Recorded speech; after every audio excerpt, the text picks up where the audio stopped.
चलिए आज हम लोग बजट के बारे में कुछ समझते हैं। बजट से जुड़े हुए अनुच्छेद के बारे में समझेंगे, आर्टिकल्स के बारे में।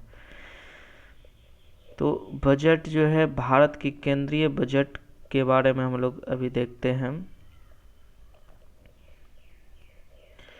अनुच्छेद 112 जो है केंद्रीय बजट से जुड़ा हुआ है। भारत की केंद्रीय बजट को वार्षिक विवरण के रूप में निर्दिष्ट किया गया है।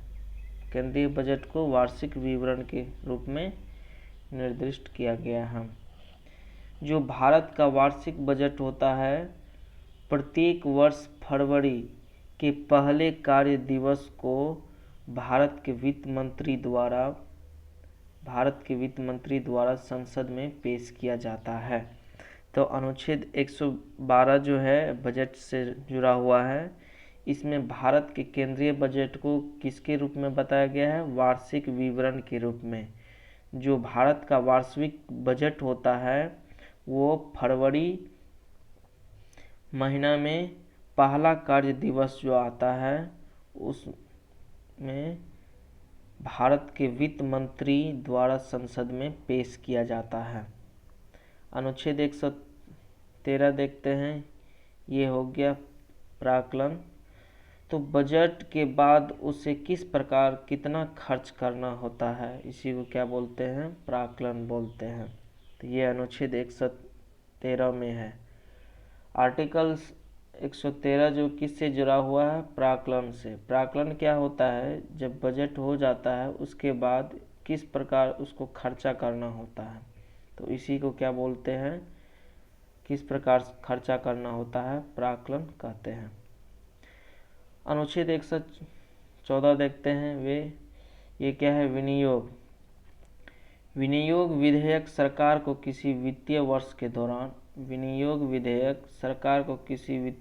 दौरान व्यय के पूर्ति के लिए भारत की संचित निधि से धनराशि निकालने की शक्ति देता है। अनुच्छेद 114 जो है विनियोग से जुड़ा हुआ है। इसमें क्या होता है कि विनियोग विधेयक जो है सरकार को किसी भी वित्तीय वर्ष के दौरान जो खर्च होता है उसकी पूर्ति के लिए संचित निधि से धनराशि निकालने की शक्ति देती है। उसके बाद अनुच्छेद 115 देखते हैं, ये अतिरिक्त अनुदान है। अनुच्छेद 115 जो है ये अतिरिक्त अनुदान है, जैसे कि महंगाई आदि बढ़ने पर अतिरिक्त खर्चा होने पर अतिरिक्त पैसा निकालने के लिए पैसा पास करना होता है।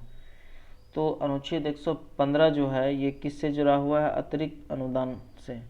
और इसमें क्या होता है कि जैसे महंगाई और कुछ हो जाता है तो जिसमें अतिरिक्त खर्चा होता है तो अतिरिक्त पैसा निकालने की जो है इसे पास करता है।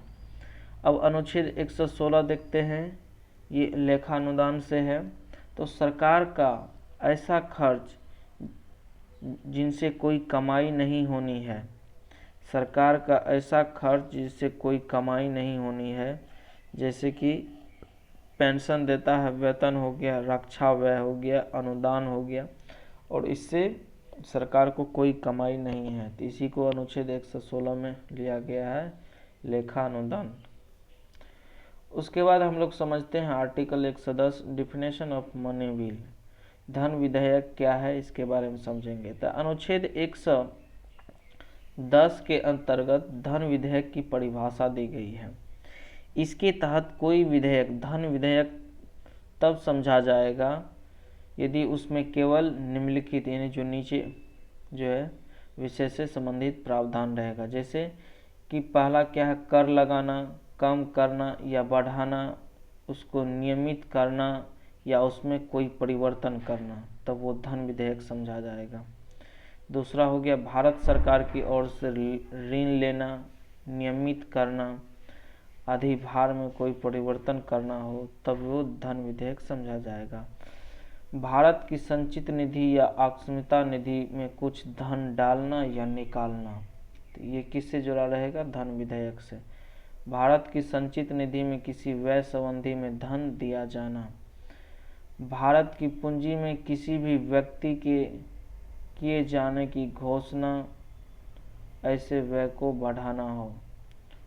भारत की संचित निधि तथा सार्वजनिक लेखों में धन जमा करने या लेखों की जांच पड़ताल करनी हो तथा यानी 1 से 6 तक में जितना भी संबंधित विषय है ये सब किससे जुड़ा हुआ है, धन विधेयक से।